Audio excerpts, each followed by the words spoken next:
Mind Gap Podcast.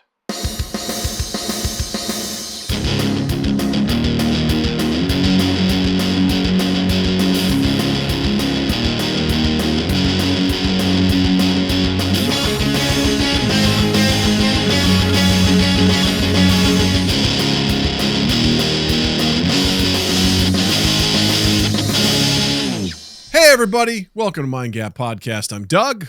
I'm Justin. And Doug, have you ever eaten at Raising Cane's? I have. Okay, Once. I need you to tell once. Okay. Was it life-changing? No, but it was fine. We went there because Natalie had earned, she did a lot of these summer reading program stuff, and she earns like a bunch of coupons and shit, so she got like a free meal. And Oh, like how we used to have Pizza Hut stuff back in the day. Yeah. Yeah. Okay. So it was a summer reading program, and so she earned that. So we went over there, and it was fine. Like I wouldn't call it. I was like, it was barely memorable. I remember enjoying it. Right. It's better than some fried chicken that I've had for fast food sort of stuff. It was fine, but I wouldn't say it was like make you dickhead. You know. Let me ask this a different way then. Would you have waited an hour to? No. Let me stop you there. No. All right. I don't even know what you're going to say, but no, I'm not waiting an hour for fucking fast food. So allow me to regale you with my trip, my errand running on Saturday. Oh boy. So I was stopping up at a few places. I was making a right onto 28th Street from Beltline. Those of you in Grand Rapids know what I'm talking about. And That's GR living. That's GR living. There was a ton of traffic. Like I could not get up to this light to make the right. I finally got up to the light, and I looked down, and for a quarter mile from the corner, a quarter mile down was just a parking lot. The right lane was stopped. I was like, I'm thinking, shit, there's an accident, something major happened. I don't know what's going on. So I keep looking for lights. I'm like, I don't see any lights, any police lights or ambulances or nothing. So I make the right turn, and I'm sitting in there, and I need just past where it seems like the big kerfuffle's going on. That's where Trader Joe's is, and I need to get to that. So it's right, like I need to be in the right lane. And so I sit there for about 10 minutes, and finally I'm irate, and I'm like, I'm done. I'll go to a different store. I'll come at Trader Joe's. Let me finish these other ones. I'll come at it from a different direction. What the fuck ever. So I pop in the left lane, and I zip up past all these people. And right before Trader Joe's, they just opened a Raising Cane's. And so Trader Joe's wide open. So I just zip back into the right lane, pop back in. And I get out of my car, and I stop, and I watch for just a minute. And Doug, for a quarter mile on one of the busiest streets in Grand Rapids, it's just stopped. It's just, and then in like around the corner as you go through, they've got a double drive-through, like Portillo's. They've got people standing out there helping to take orders and move people along. It is like chaos doesn't begin to describe this. Like the scene that is there, like cars that are trying to cut each other off, and both double drive-throughs are fully. There's cars, sometimes they'll take your order and they say, okay, now pull around and wait, and we'll bring it out to you. There's cars that are in those areas. It is bedlam with cars, and then people. There's the dining area packed. You would think that it was like a club downtown Chicago, shoulder to shoulder. And I sat there and I went, I've never had Raising Cane's, but I was like, you can't convince me that this chicken is worth whatever the fuck that madness was. Because these people genuinely were sitting in their cars for probably, from where I was to get through the drive-thru would have probably taken me over an hour if I wanted to do that. And I ask you this, Doug, why? Why? Why not go? Here's the thing. Why not go on Sunday? Because guess what? It's also open on Monday and Tuesday and Wednesday. You don't have to go the day it fucking opens. I do not understand what this was about. And it absolutely made me irate. This is an American story. This is an American story of people that are just like, this is not Five Goes West. I gotta go check out this new fast food fried chicken. Dude. Just I'm with you, man. It's hard not to sound like a judgmental asshole about these things, so I'm not even going to bother to not. How sad is your life that you're like, thank you. Raising Cane's is opening today. We gotta get out there and try Raising Cane's the day it opens, man, because I tell you what, I've never had it, and I heard good things. I hopped on Facebook, and they said it's coming, and it's the best fried chicken you could ever have, and I'm going to wait. They got Cane sauce. Got to get that Cane's and put it on the calendar. Mark it. Yeah, that's just the saddest fucking thing. Yeah. We're like, it was a bummer, dude. Like, yeah, I wanted to bummer. take a video of it and send it to you because I was like, I'm going to explain this to Doug, and he's not going to fully grasp the picture that I'm looking at right now. Here's the thing. I can picture it. I think I can. I think I can picture it. And it makes me sad. Bananas. Yeah. It makes me sad to people be like, I don't give a shit. I'll fucking wait in line. I'll wait in here all day. Dude, this isn't the grand opening to Universal Studios' new fucking theme park. No. Epic it's Universe. Not, it's not even like a new, like if, like a store or some art installment at like the Meyer Garden, like the Botanic Gardens or something. It's a fucking Raising Cane's. It's off a goddamn 28th Street. Fast food restaurant. That's it. For chicken. Like what are we doing? It's not that also big a deal. From an environmental standpoint, I was looking at this going like, all these cars are just sitting here, just burning gas. What a shitty shitty for the environment too. All you dumb dicks are just like you're gonna go spend whatever you are. How much gas did it take you to get your meal tonight? Half a tank. I can't imagine standing shoulder to shoulder. It was bonkers. Just being like, we're waiting our turn. Like I wouldn't say I have an issue with crowds as far as like I don't get panicked. But I know some people are like, I don't do crowds. Like I don't enjoy them. But the idea to voluntarily put myself in a small Practical Doug's like, what the fuck are we doing? What are we doing? Like, this is not worth it. I don't get like crowds don't make me anxious, but they do make me agitated. Yeah. Like that's like I'm fine standing in a crowd, but I will very quickly like run out of patience with people because a crowd inevitably brings the dumbest of the dumb dicks out. It does, because what happens, it's like no different than traffic, right? Like there's a particular time I remember Jill and I were driving back. We were in the city. We drove out to the burbs to meet some friends to have some like hibachi grill shit. Yeah. We were on our way, and this place was right by the interstate for us to hop on, but there was an accident.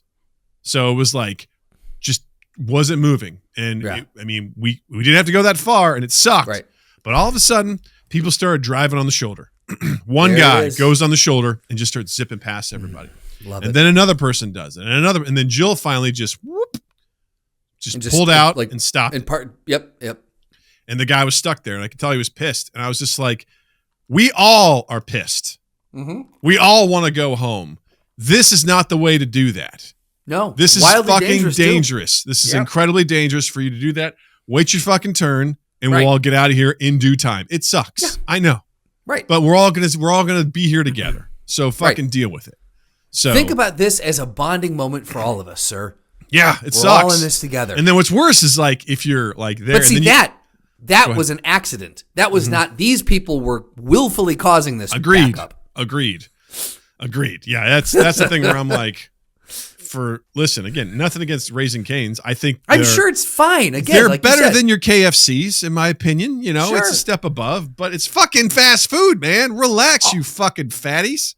I'll say this. I have no problem with the proprietors of that Raising Cane's. To them, I say, congrats, you won capitalism that day. Like you did it. Like you made your nut and then some. Good for you. Mm-hmm. I have an issue with all the fucking dumb dicks that caused that traffic jam. Because like I said, it's not like it was open for one day. We did this entire build out and we're open for one day and then we're gonna tear it down. Yeah, isn't that's there now. It just lives there, right? It's not some pop up like super fancy like, oh, this dude makes the best fried chicken in the world. Right. Then I'd be like, hey, I fucking get it.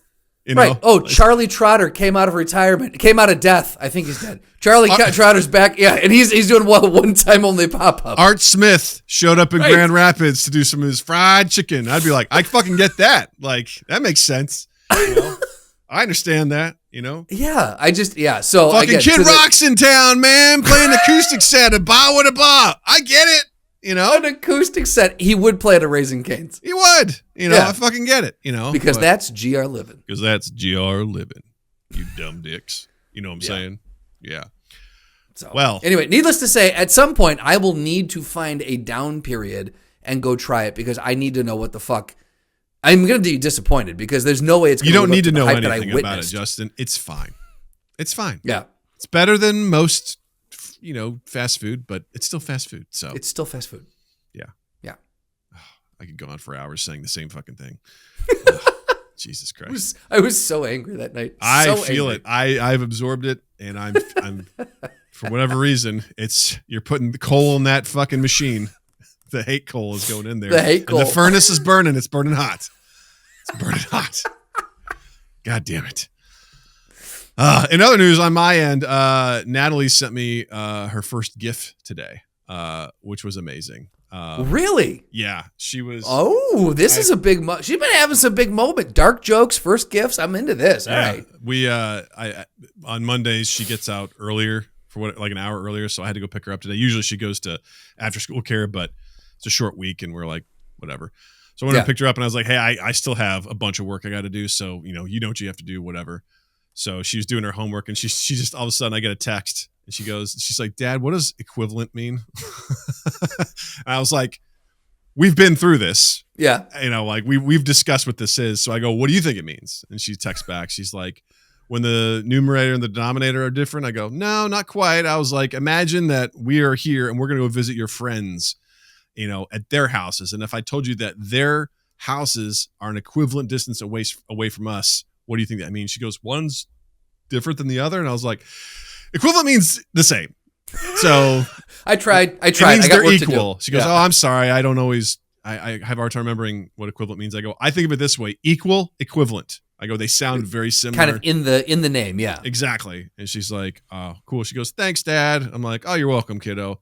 And then she said something along the line. She's like, thanks, Captain Stinky Pants. And I sent her a GIF of Captain America, you know, saluting. Yeah. And then she sent back one of, I think it was probably from Schitt's Creek or something. And it was just a woman going, totally. I was like, this girl fucking gets it. Nailed it. Nailed the context. Nailed everything. That was great. Fantastic. Dude, we've talked about this. I think we talked about it last week, but like there is going to be those like slowly but surely doorways are opening up to have different interactions with her. And like the minute that you can start doing GIF wars, because man, oh buddy, don't ever have her start a war with Slotty, because that would be, if she wants to, baptism by fire. Like that's, if she starts getting into GIFs, Slotty might have to put her in her place. Tell you what, the day she is allowed into the Mind Gap Discord will be a hell of a day. I'll tell you what. It's going to be a hell of a day. It'll be a hell of a day. She's going to learn. She's going to learn that day. I'll tell you what. There's been times I've been this close to getting her in there so she could play like games with everybody. I'm like, I don't want her in there. Like she does not need to have unfettered access to that place at all. Not that like she's on it ever, but still, right. You don't need to have the keys to that kingdom. Like technically she's not supposed to have a Discord thing because you have to be at least 13, and I lied so that she and I could play games together. So wait. I broke the rules. I was going to say, does this not fall into the same kind of like purview of sharing passwords and pirating, like lying about age to get someone in? Is that not the same? You're basically breaking terms and conditions. Absolutely. There's no argument there. I have done so, but I don't think it's the same thing as password sharing in the sense that I'm like, this is the main mode of communication to play games with myself and my friends. So if she wants to do this, this is the only way I can do it. What am I going to do? I don't know how else I'm going to inconvenience my friends to play games. She's always like, can we play with your friends? I'm like, that means we have to do an individual call on Discord. I can't just hop into I'm like, that's already difficult enough as it is. So the logistics of this take some planning, Matt. So I'm like, this is tough. This is tough. So, but yeah, like I think she's going to be a lot of fun in the world of texting and things like that. I think we're going to have a lot of fun. And I look forward to, I told Jill, I go, one of these days, it's not always going to be you and Nat on a team. I go, one of these days, Nat and I are going to be on a team against you, and you're going to fucking hate it because it's going to be Nat usually choose Jill for a teammate. We're playing games or whatever, and it's like, ooh, I have to screw someone over. Who am I going to screw over? Dad. Yep. But I've noticed the waters have gotten a little more neutral in certain aspects of like, hey, let's mess with people. And it's like dad and daughter mess with mom, and we have her. It used to be like, hey, Natalie, don't tell mom this. And she's like, Mom, dad does. And now she's a little bit more like, hey, it would be kind of funny if we mess with mom. And I'm like, right. What I'm talking about. That's what's up. Yeah. When we were in college, Jill had a friend, and the two of us basically acted like brother and sister, this friend of hers. And there was one particular time in Walmart, we were just fucking with each other the whole time.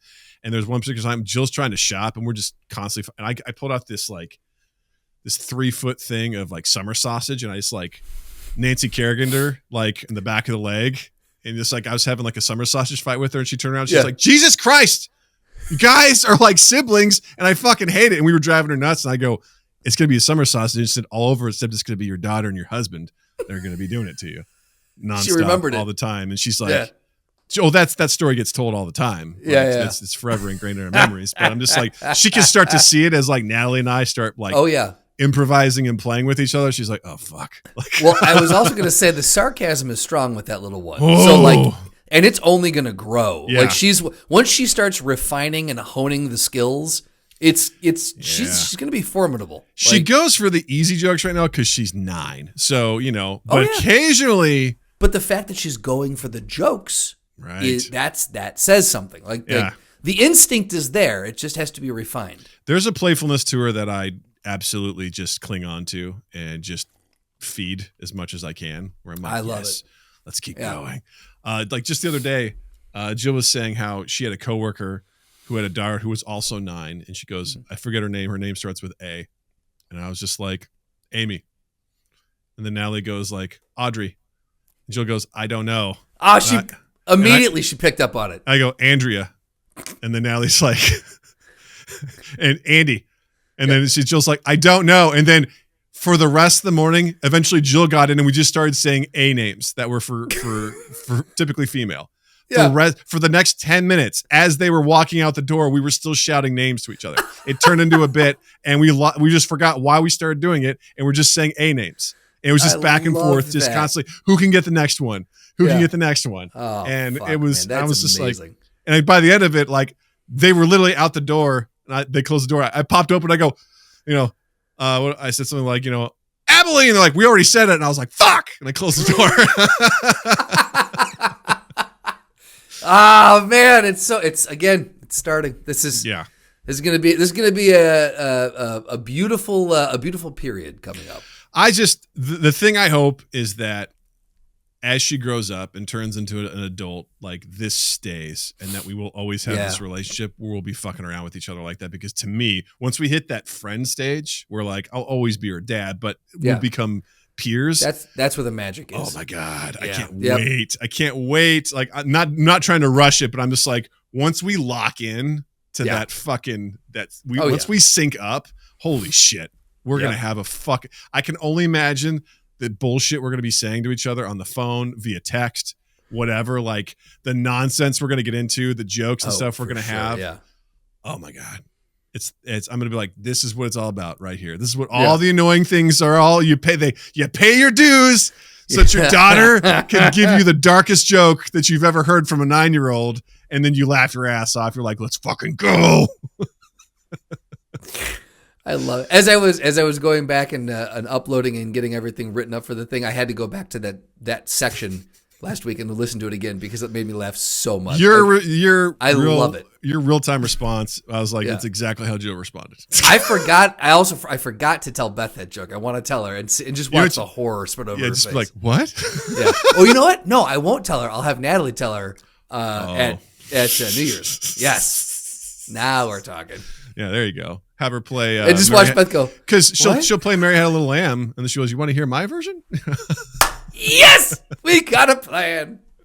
Cha-cha-cha! It'll be so good. It'll be so good. Before we hop into our topic for this week, quick shout out to our boy Noah, a.k.a. Gunchpot, Gunchmaster Supreme. He has created a Dragon Ball Abridged series on his YouTube page. Just search up Gunchpot. You'll find his stuff there.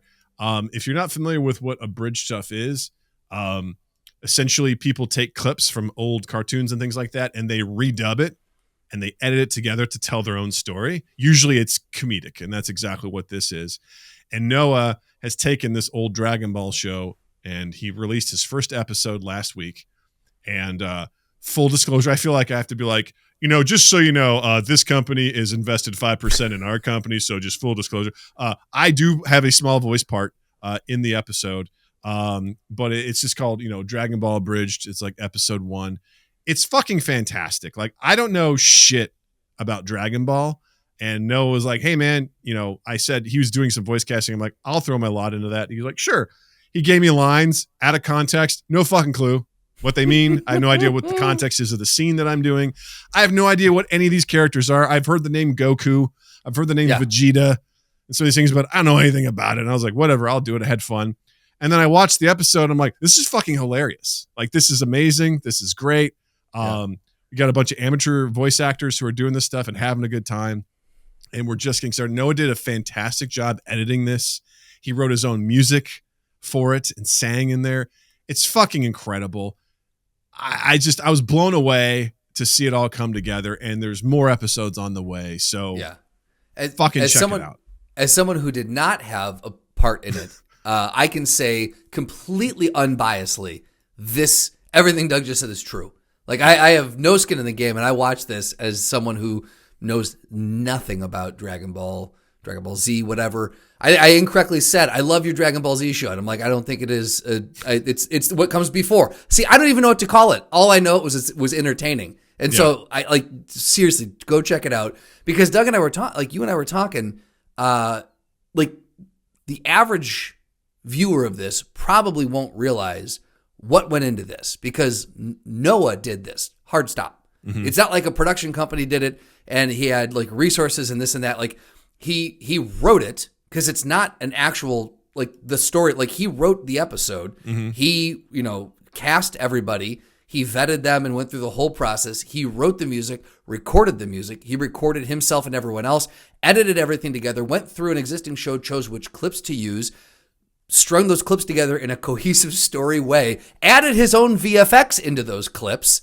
and then and I'm probably missing something too, and sound designed it. And like, it just, like, the amount of work that went into this is fucking staggering. And the way it turned out is, it should not be this good. And it is like, it has no right to be this good. And it's amazing. So yes, huge congrats to Noah on this. Like, that, this is episode 1 was a monumental feat, and I'm in for the long haul. This is going to be fun. Yeah. And again, if you want to watch it, it's Dragon Ball Abridged episode 1 at youtube.com/Gunchpot, I believe is what it is his YouTube channel. We can put a link to it in the show notes. youtube.com/GUNCHPOT, Gunchpot, and you'll find Dragon Ball Abridged episode 1, the story of Goku.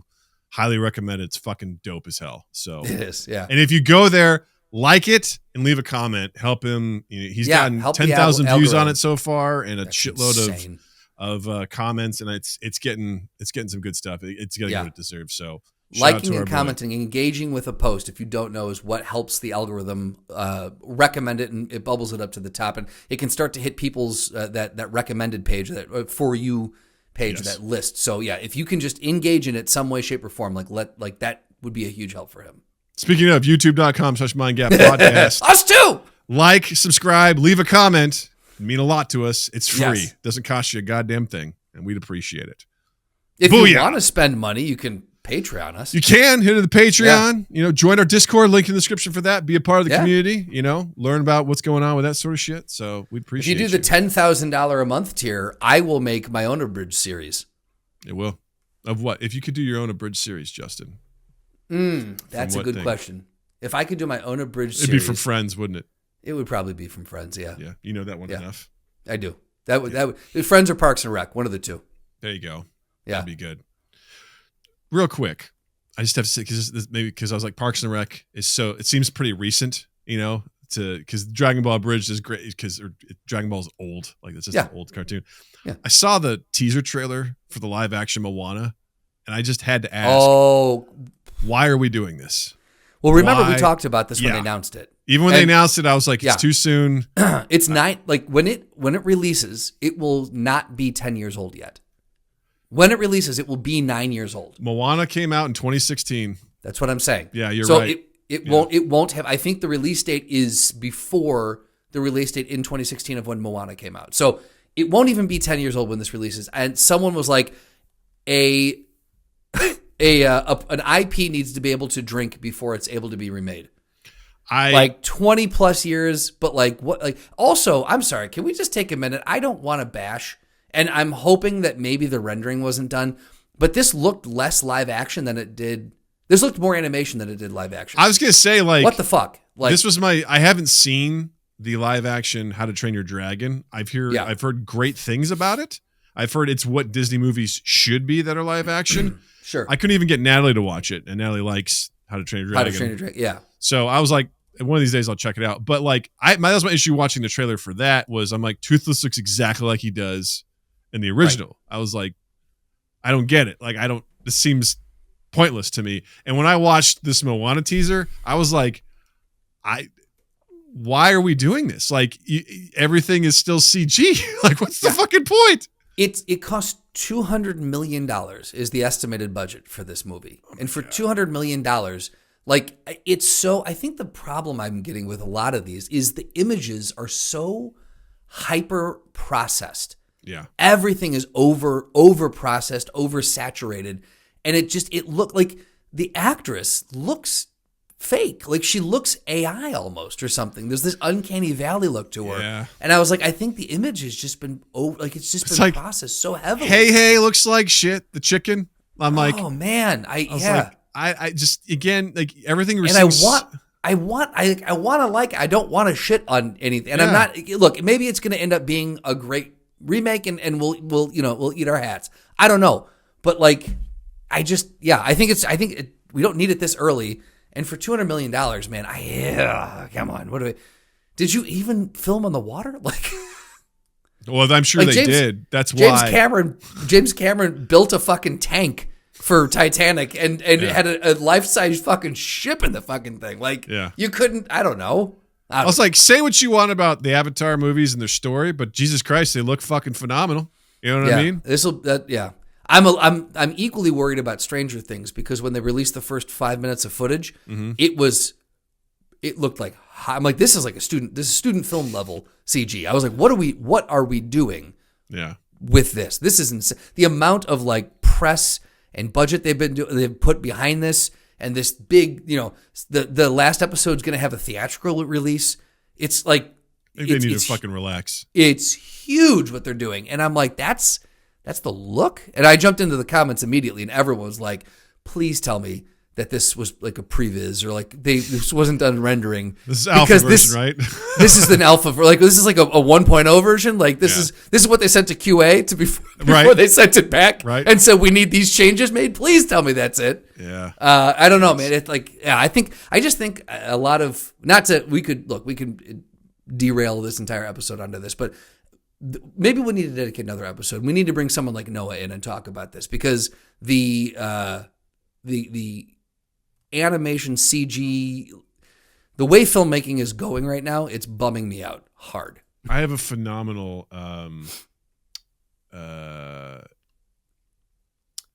video to share with you, and I'll actually share it. I've been meaning to do it. It's from the YouTube channel called Like Stories of Old, and there's an episode called Why Movies Just Don't Feel Real Anymore. Ooh, and it takes a very movie, like cinematography. A lot of it, I'm like, I feel like I'm out of my element as they're talking about haptic versus optic and why older movies looked and felt real versus, and they used like the new Jurassic World movie as like, why doesn't this look and feel right? Yeah, sure. What about this doesn't look right and doesn't feel right versus something like Jaws? Or, some of these other films that are like, what about it? The original even Jurassic Park. Yeah. Like, they're like, this original, it makes you feel whatever. And it was interesting. It's like fun. I was like, damn. Yeah. I feel like I'm learning a lot. Yeah, for sure. from What this. What are the things similar? And this must be just our algorithms are syncing because I just saw someone talking about the overuse of the cinematic look, like the blurred out, the bokeh vac. Is that in there? They're talking about that. It's the shallow depth of field and how it's everyone thinks that makes it cinematic, but if you look at like people who were like Spielberg was one, like he's a master of his craft in the fact that he's got texture in the background. You can see the art department spends so much time making shit like this and putting it together, and like there's a specific reason that the scene is set, and then you're just gonna blow it out with bokeh. Like you're just gonna like you like let people see the world that the characters are living in. And well, he also shit on Ant-Man Quantumania, which he should. Because he compared cheers to that, yeah. Because he also referenced the Avatar films as well. He goes, listen, he said the same thing. He goes, say what you want about the story. He goes, these worlds feel real, visceral, and they feel lived in. And one of the things he talked about is the shots. Same thing as like the shots. You see everything in the background. It's expansive. It's you see things moving. It's not blurred. You get the idea that this is a lived in world where you could spend time each time you watch the scene looking at something different and seeing how it's moving and interacting with its environment versus like the medium close-ups, and things like that have the blurred background. It's like, this doesn't look or feel real, and exactly the idea of this, it showed like the scene of, in Jurassic Park where the water is shaking, and you're like, oh, there's something here, or the footprint that's in the ground of where this thing was. And it's like, you're getting the idea of, I think he referenced this movie Sorcerer, which I've never seen before. It's got Roy Scheider in it. It's this guy who's, I think it's like a Vietnam movie, and he's in this jungle area. He's at this bar, and you can just see like the sweat on him, and you just see the grit. And you're just like, oh my God, this guy is in this environment. He's like drinking from a beer. You see the glisten off of him. And then it cuts to this scene in the new Jurassic World movie where they're in some tropical area. And he's like, you can't even tell. Perfectly coiffed hair and everything. There's not a drop of sweat on anybody. Right. And he's like, it just doesn't feel like they're there. Like they're in this place. You don't get a sense of what this environment is. And I'm like, fuck, that makes sense. Like, I know what you're saying. Yeah. It's another one that I'll have to send this to you. Another one I saw, another guy was talking about how David Fincher uses blue screen, green screen, and how they're like, there's a reason that he's the master at this, and it makes it feel real. I didn't realize in Zodiac, a lot of there's this one scene when the Zodiac killer kills the taxi driver. A lot of it was filmed outside, but a lot of the background, most of the background was blue screen. They were just in this small section, but they put real cars in the foreground so that it made you believe that it went further. The green screen, what they put on there was not blurry. You got to see texture. The way it was lit when there's a street light in the thing, they lit Mark Ruffalo so it looks like he's getting hit by a street light. Like all of it, like there's a way to, and then they showed something like, what, the Avengers or whatever, where they're just like, or Ant-Man Quantumania, where it's like, there's a reason, again, that these people aren't lighting it or staging it they're not using it as a tool, they're using it as just a replacement for an environment. And that's why or part we just saw Wicked for Good yesterday.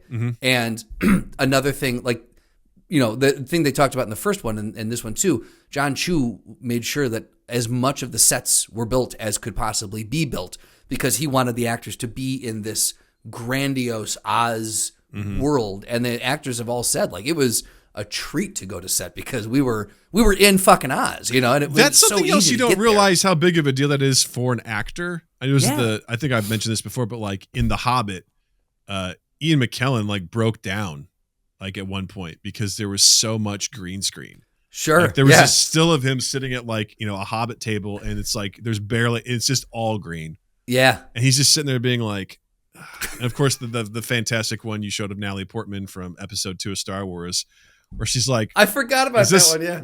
You're not joking, right? Like this is a practical joke, right? She's on the conveyor belt. Yeah. Yeah. She's like, what is this? And it looked like a Nickelodeon challenge show, like Guts or something. Right. Yeah. It's just like, what are we doing?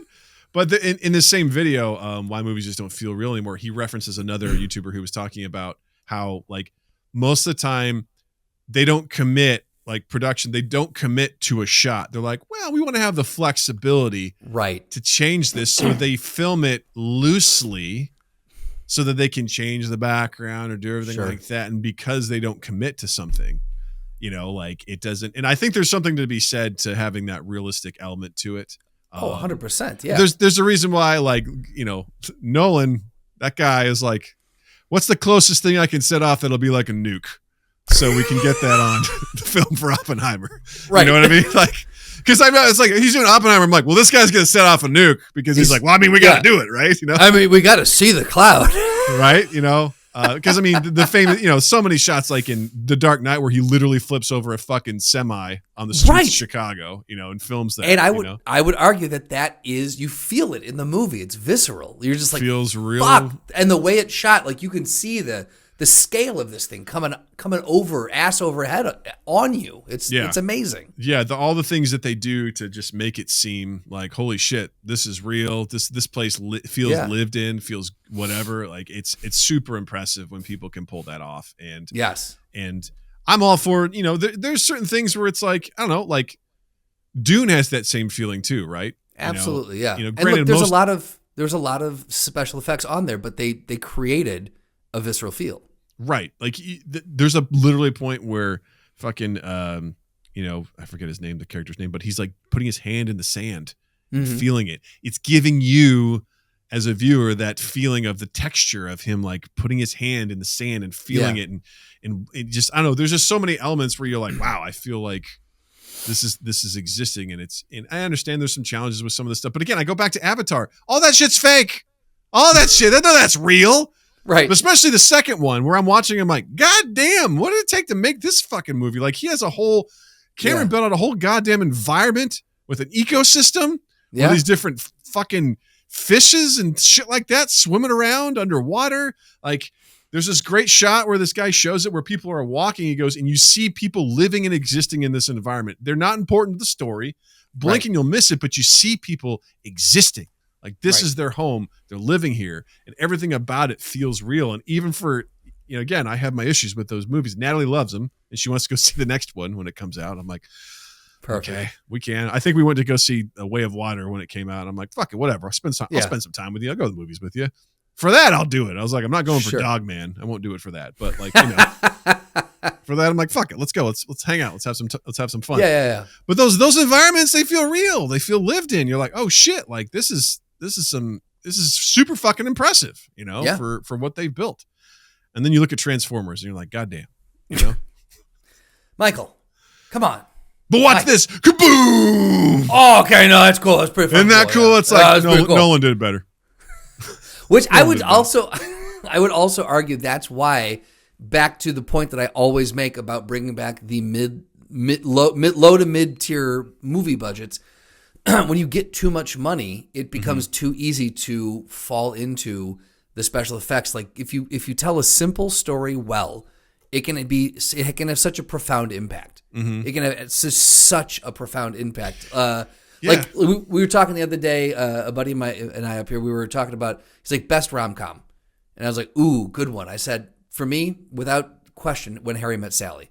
And I was like, that movie, if you watch it to this day, still holds. I say it still holds. It's just dated things in it. Of course. But it still holds up because at its core, it's a simple story about two people who come in and out of their lives, but they have this indelible connection, and they end up, falling in love. And it's not special effects. It's New York City. They're in the city. The city is another character, and you feel it. And like, and I don't know what that budget was, but I'm guessing it wasn't $200 million. No. I'm guessing it wasn't a John Carter level, budget. But like something like that, like it's a simple story told very well, and it has a visceral feel to it, and it connects with people. And I would say to this day, it's still one of the best rom-coms ever to exist. But all these movies that are getting pumped out for these huge budgets, they're forgettable because they're not making you connect to that material. Yeah. I think that's a great point. Like how you connect to those things. I'm thinking of some of the movies. Like I want to pose this question. Can you think of a movie where when you watch it, you're like, ooh, I feel that environment they're in? I'll give you an example off the top of my head. Yeah. Braveheart to me. Yeah. They're muddy. Yep. They're cold. There's one like there's a part where like they hand Wallace like this. He's carrying around his wife's like scarf or whatever it is. Sure. And as the movie goes on, it is gross. It looks like a 12-year-old or a 13-year-old boy's sock that he keeps in his room. It is crusty. It is dirty. It is sweaty. It is bloody. It's absolutely fucking disgusting. But like you watch them walking around in the mud. There's a point where he's like trying to rebuild his house that he left when he was a kid. And it's the straw. I just like that. They're on the battlefield. They're running. And all that sort of, and they look and they feel gross. Yeah. Like from a fight. I'm like, yeah, man, that's fucking visceral. Like that's just sort of like, yeah, they're in Scotland, even though they filmed in Ireland. They're in Scotland, like, yeah, you're feeling what's there. Is there a movie that stands out to you when you think about that, where you're like, absolutely. And it's a kind of similar, I would say, like era-y, but like Robin Hood, Prince of Thieves with Kevin Costner. Another good one. Really good I remember one. watching that over and over as a kid. I watched that movie so many times as a kid, and I always was like, man, you can feel like what it feels like. You could almost smell what it was like to be in that castle, or to be in the woods, or to be, in that arena where they were going to all get hanged, or like just you can, or when the witchy woman, 'cause I'm like, oh my God, like you know what that. There's a part where she's like trying to like do the read the bones sort of thing, and she like spits on the plate that has blood, and she like takes her finger and scratches it around. Yes. Scratch. Yes, I can see it now. Scratch. I'm like, stop scratching it. Yeah, but like it's just you're just moving around spitting blood, man. What is this? Your prom night? Gross. Right? Yeah. Yeah. But no, that was another. More recently, 1917 was a movie. Fucking and love again, that because movie. they did so much of it practically. Oh my God! It just that scene where like there's the cave in and the guy's like, I can't see, and you're like, oh, his eye. Oh, yeah. No, like All Quiet on the Western Front. Fuck that movie, dude. Fuck yeah, dude, Jesus Christ. Like, that one, you felt that scene in the mud. I felt cold. I felt. Just but the 20-minute scene where they just had the fight in the mud and he murdered I've never felt anything more in a movie than that scene. Like, that was insane. That's fucking brutal. But 1917, going back to that, like there's a part where he one guy like leans, like he cuts his hand on the fucking barbed wire, and then he puts his hand accidentally into a dead horse, and the only thing I can think of is like he's gonna get infected. That hand is going to get infected. Right. I'm like, it was either a dead horse or a corpse he leans into. And I was like, it's the same hand. I'm like, that guy's fucking dead. Like, there's no way he's going to come out of this alive. Good thing we only see him for 24 hours because that guy's dead. That hand is gone. It's just, he's out of there, man. No way, no how. Right. What a great, that's totally true. Yeah, for sure. Like that one is fucking, you feel everything in that. I'll say another one, kind of Wild Predator. The original Predator? Yeah. Oh, those guys are sweaty as fuck in the jungle. Yep. That's what it is. It comes down to that. Carl Weathers glistening, just like a god. Yeah. Yeah. Just like all those guys are sweaty as hell, I'm like, oh yeah, they're in it, man. They're in the fucking jungle and I believe it, brother. I tell you what, brother. Dumb and Dumber. Of course. Right. He's peeing, when just he's go, peeing, man. Yeah, exactly. I can feel the bubbles in that hot tub when they're in there together. Just go, bro. Just go. Yeah. Oh my God.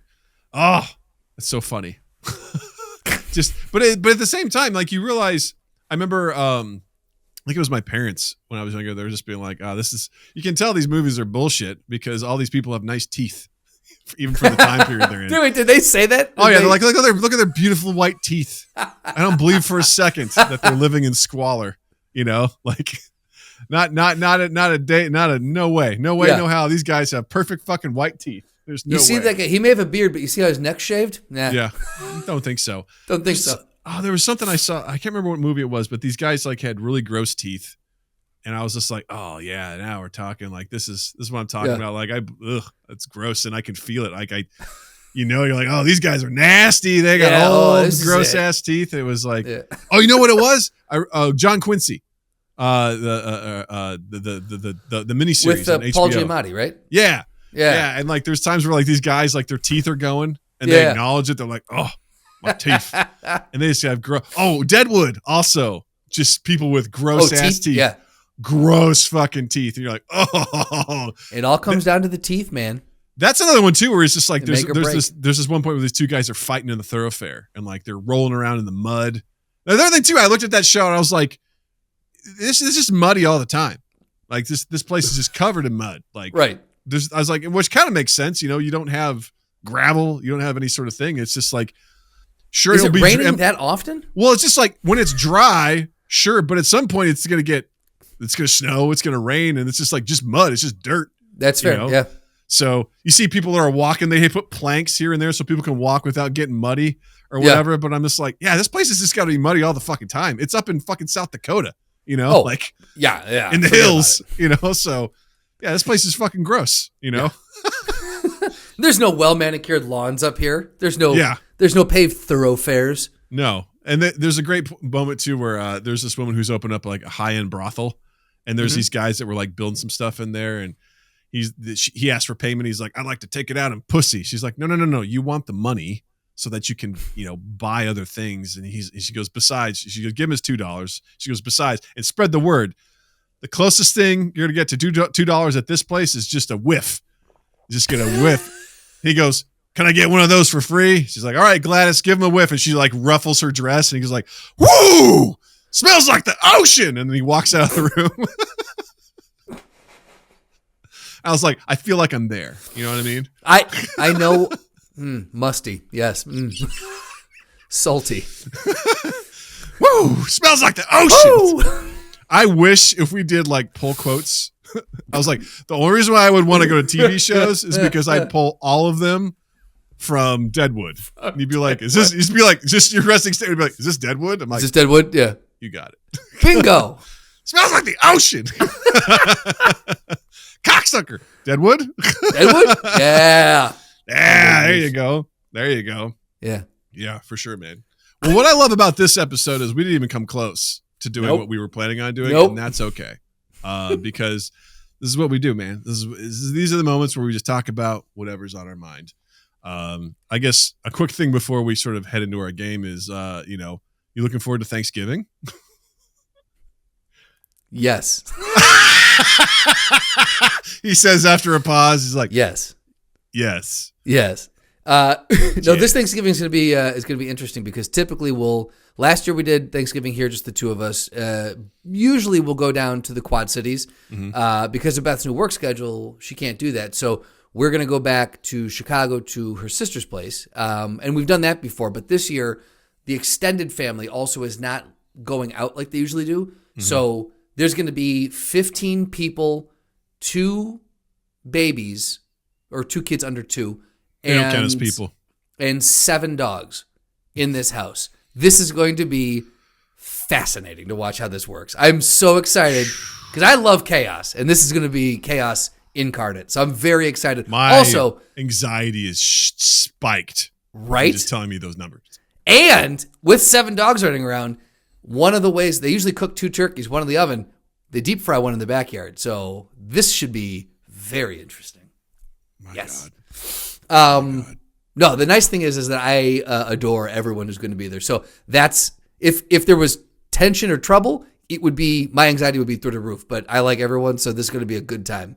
It's going to be fun chaos, and I'm into that. Well, that's good. And then anxiety goes down a little bit. Yes, just a little bit. And then I'm going to the Quad Cities on Friday for a couple days, and then Beth's coming back home. So I'll get to see the Strandland side, which is nice. I'm very excited to see. I haven't seen them in a while. So okay. All yeah. right. What about you? You excited, Doug? What are you guys doing? I'm looking forward to our Thanksgiving, which is just Natalie, Jill, and I cooking our food, and then we are going to go visit. And I'm just like, let's get it over with, Let's just do this. Let's do this thing. It's not my family. I haven't spoken to my family in going on 3 years now. So that ain't 3 years already. Shit. It's coming up on the 3rd year, baby. 3rd year, a bunch of fucking stupid that I still don't understand, and just stubborn old dipshits just won't talk. So I'm like, God. Oh man, it's funny. It's funny. It's so funny. I'm just like, wow, you are adult human beings. That's unbelievable.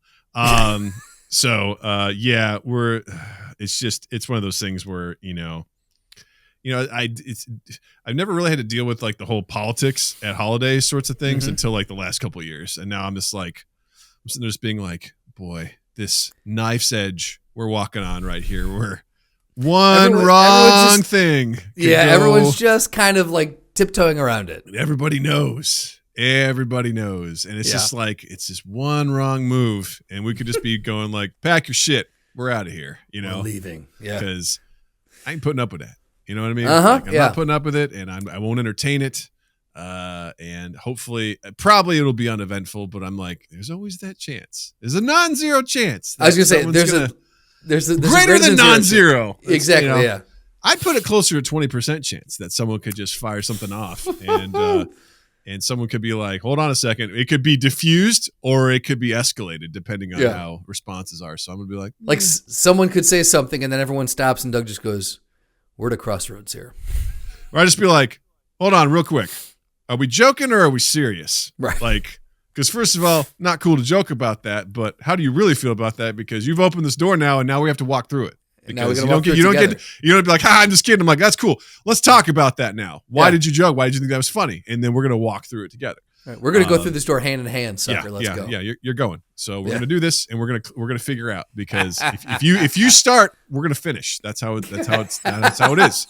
Because I have a lot of burning questions about where people stand on things. Sure.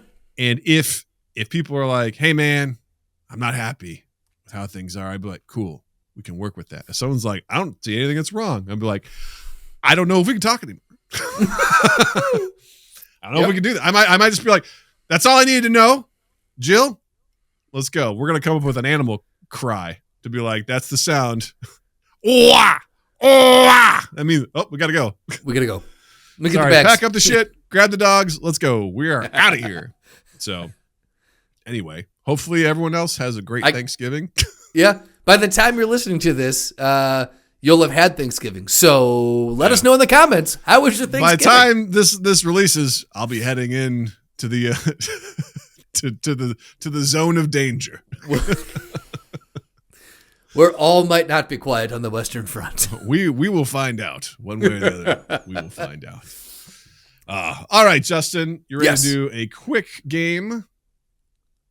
Let's rock and roll. All right, awesome. So once again, we're going to do another round of patch notes in real life, where we're pretending that the real world is actually just a video game, and the developers are putting out patch notes to update and upgrade and maybe consider nerfing certain things. And Justin is going to tell me what he thinks about them. And I have 5 for you, Justin.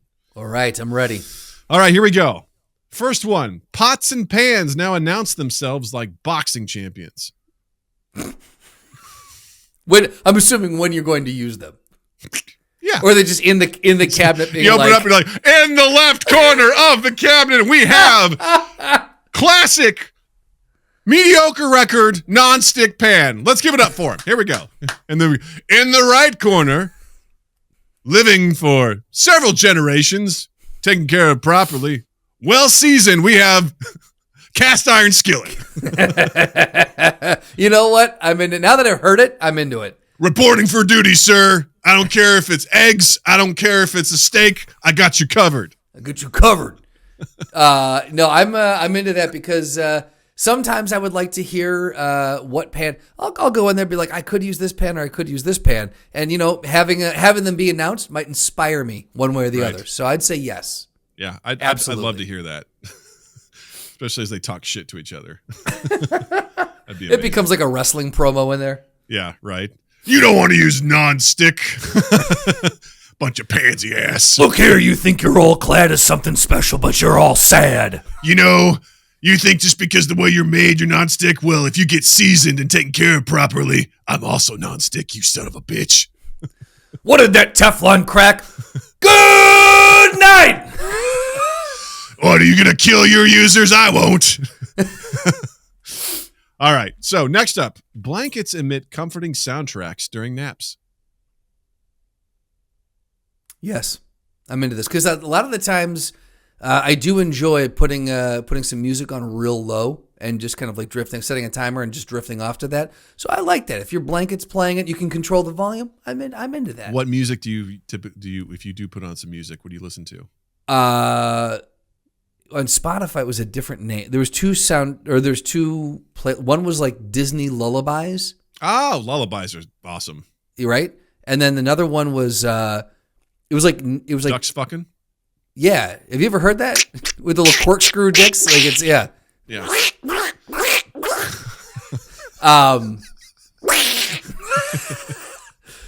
And you just hear, I'm gonna come. No, these ducks are too humid. the other one was like nature sounds with like ambient music under it. That's what I just said. Ducks fucking. That's I'm sorry. Yeah, my bad. I was thinking of the Apple playlist. That was the Spotify playlist. Ducks fucking. Ducks fucking. You're a napper though. Would you like this or do you like a quiet? I always listen to music. Always. You do? Okay, there you go. Every time I nap, I throw on music and What do you listen to? Right now I'm listening to Goldfinger, so it's fucking awesome. I love it. Did not see that coming. Okay. Yeah, I listen to whatever I'm into at the moment. Like when I was in college, I'd take a nap in the dorms. I'd throw on Slipknot, turn it as loud as I could, and then lay down because people were always so fucking loud. I'm like, I dare you to try and outdo Slipknot, motherfucker. Well, here's the thing. You're conditioning yourself to be able to nap anywhere. So that's actually kind of smart. Yeah. I love it. It's like, I'm going to take a nap. I push my fingers into my eyes. Passed out. Hard pass out. All right. Next one. Eyeglasses offer sarcastic tips when smudged. Yeah, why not? Let's fucking go. Let's go. Smudge it. They're like, way to go, greasy hands. Right. Washing your hands can prevent this.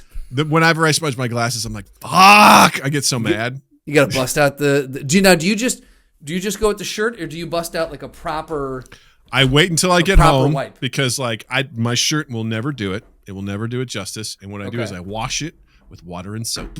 And then because that's if my greasy ass hands touch this and I have a thing, it doesn't matter. I'm just smudging it all over the place. How often do you? Because I wear contacts at night, and then like when I wake up in the morning, most of the day is contact glasses at night and first thing in the morning. So I don't like with you being a full time glasses user. Are you smudging them all the time? Because I do find that I feel like I'm smudging my glasses a lot. I'm pretty good most of the time, but if I usually will go several days before I clean them, and sometimes I realize I'm like, dude, good for you. I just like frog slowly boiling. And I look at it. You don't notice that I was like, everything's dude, blurry. Like I cook something and with some like olive oil or something, and it's been like I get little speckles. I don't realize it until I take them off. I'm like, fuck me. Oh shit! And I put them on, but I'm like, it actually doesn't look too bad. And I just like keep going. Or I could do what my dad always did was he'd be like, Oh. If you're just listening, my dad would take off his glasses and he would lick them to get them moist to then wipe them off on his shirt. To this day, talk about a visceral experience I want to put in cinema right there. I was like, why would you lick your glasses? Just fucking spit on them, man. Like, why you gotta be like, yep. Yeah, it's just fucking gross. Fucking gross. Yeah, I imagine my glasses being, whatever, we said it. All right, penultimate one. Public fountains add sparkle effects if you make a wish. 100%. I'm a fan of fountains to begin with. One of my favorite things is a good fountain. And if you can put sparkles in there, I'm into it. I love me a good fountain. I want a quote out of context right there. I love me a good fountain. Hell yeah. I'm a huge fan of fountains. Give me all That's of them, a new man. sound clip. Yeah. Add sparkles to it. Hell yeah. Add sparkles. Fuck fountains. I want a fucking fountain. Yeah, man. If I could anthropomorphize it, I'd fuck it. You know? Yeah. I want to fuck a sparkle fountain. They're just there, and all of a sudden, just like rainbows shoot out. Little sparklers. Oh, someone wished. Someone made a wish. What'd you wish for? I can't tell you, or it won't come true. And then you run away. And then you run away. Like the Pillsbury Dome, man. Nice. All right. Last one. Every mirror now comes with optional photo filters in real life. Interesting. I like it. No. What I love most about this is Justin takes a good beat to consider everything that was said. I like it. Yes. I take my job seriously. It's a scrum master for real life patch notes. I got to scrum it up. So I would say no to this because I'm looking into a mirror to get an accurate representation of what's going on and how I can best deal with it and manage it. There's no fixing this. But if I can manage it, at least, so I don't need a filter in my mirror. Filters are for your phone when you're going to take something and lie to the world about what you look like. Mirrors are for truth. Hashtag mirrors are for truth. Hard stop. Narrator goes, Justin has not been to a fun house. Justin refuses to go to fun. You know what those are? Those are lies. Those are lies. But aren't mirrors the truth, Justin?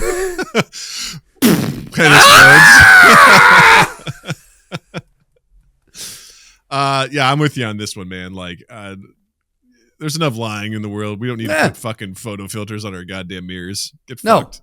Get fucked. Thank you. Get out of here. Also, Bad stop choice. spending so much time in the mirror that you need a filter. Go away. Right. Go touch grass. Yeah. Go touch grass. Yeah. Go masturbate somewhere else, Right.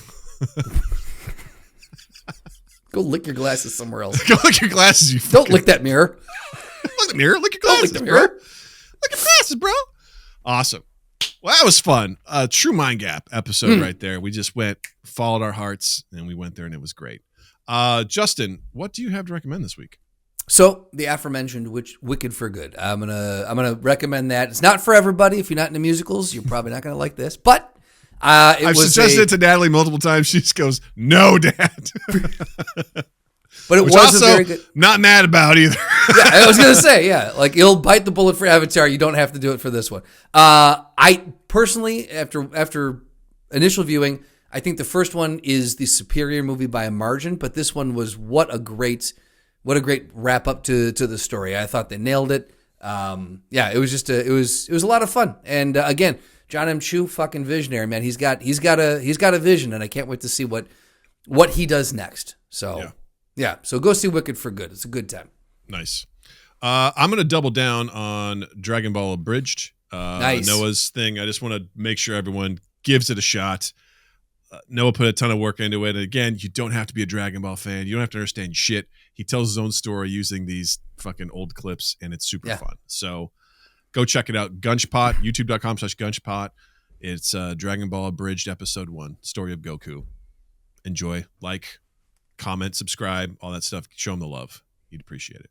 And while you're on YouTube, head over to youtube.com/MindGapPodcast. Like, subscribe, leave us a comment. Let us know what do you think's going on with film these days? Why does it look weird? Are you going to go see the new Moana film? Would you wait an hour to go eat Raising Cane's? Let us know. We'd love to hear all about it. How's your Thanksgiving going to be? Are you afraid? Do you need someone to talk to? Do you need to chat about it? Link in the description. Go to our Discord. Tell us all about it. We'll talk you through it. There's an Ask Practical Doug section over there. Ask me. And Practical Doug is going to give you all the information you need. You can jump on there. You can jump on there and live tweet on Discord and just give us a play-by-play. We'll walk you through the thing in real time. I will be there because I will be avoiding my extended family. Bingo. So I'm happy to do it. Jill posted something in that Ask Practical Doug channel tonight that has set aflame to Ooh, I haven't been in there all day. And Jared said I was wrong, and I've never been more upset with Jared than I have been in this very moment. So wow, shots fired. We're gonna fight. But yeah, links to our Discord, Patreon, and merch at Redbubble. Check us out there. And Justin is available online as well. On Instagram at Justin_Michael, spelled Mikel. It's the fun way of spelling it. While you're in the online realm, wherever you get your audio podcasts, you can get us there too. Go ahead and download and share, review, rate, save, add to your library, play it. That's a big one. And then share. Like I said, big one is sharing. Let people know that we exist. It goes a long way, and we thank you ahead of time. 2east8th.com, also 2east8th on all social media. Go ahead, check out loveandimprovfilm.com, loveandimprovfilm on Instagram while you're there. Hoorah! And with that, I will say, Justin, thank you. Douglas, thank you. Listeners, viewers, thank you. Happy Thanksgiving and have a dandy fucking week.